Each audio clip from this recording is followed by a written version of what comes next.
রাধে রাধে সবাইকে, টুম্পা ডেলি লাইফস্টাইলে সবাইকে স্বাগত।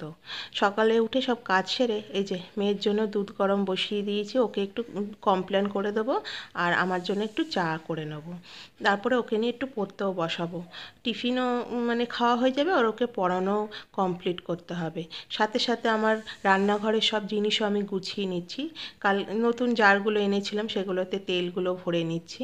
তারপরে কালকে রান্নাঘরের টাইলসটাকে একটু পরিষ্কার করেছি, এত তেল ছিটে হয়ে গেছে। সাথে সাথে সব মশলার কৌটোগুলোকেও আমি কালকে ধুয়ে পরিষ্কার করে রেখেছি। আজকে যে সব এক এক করে আমি সেগুলো ভরে নিচ্ছি। আর হ্যাঁ, তোমরা অনেকেই আমার চ্যানেলটাকে সাবস্ক্রাইব করে আবার আনসাবস্ক্রাইব করে দাও। এটা কিন্তু খুব খারাপ লাগে, তখন মনে দুঃখ হয় যে আমার হয়তো ব্লগ তোমাদের ভালো লাগে না। যদি ভালো লেগে থাকে অবশ্যই চ্যানেলটাকে সাবস্ক্রাইব করো, আমার পাশে থেকো, লাইক শেয়ার কমেন্ট করতে ভুলো না। মেয়ের কমপ্লেনটাকে রেডি করছি আর আমার জন্য একটু চাও করে নিচ্ছি। আর যেহেতু আজকে রবিবার, মা বললো তুমি নিচে মাংসটা করে নাও আর আমি একটু ওপরে মরলা মাছের ঝালটা করে নেব। এই দেখো এক এক করে আমি সব সুন্দর করে এখানে সাজিয়ে নিচ্ছি।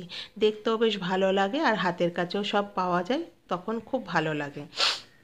যারা মানে আমার এই ব্লগগুলো দেখো তাদের তো অসংখ্য ধন্যবাদ, যারা সাবস্ক্রাইব করেছো তাদেরও অসংখ্য ধন্যবাদ। এই যে মাংস নিয়ে বাবা চলে এসছে, চলো রান্না করি, আবার দেখা হবে অন্য একটি ব্লগ।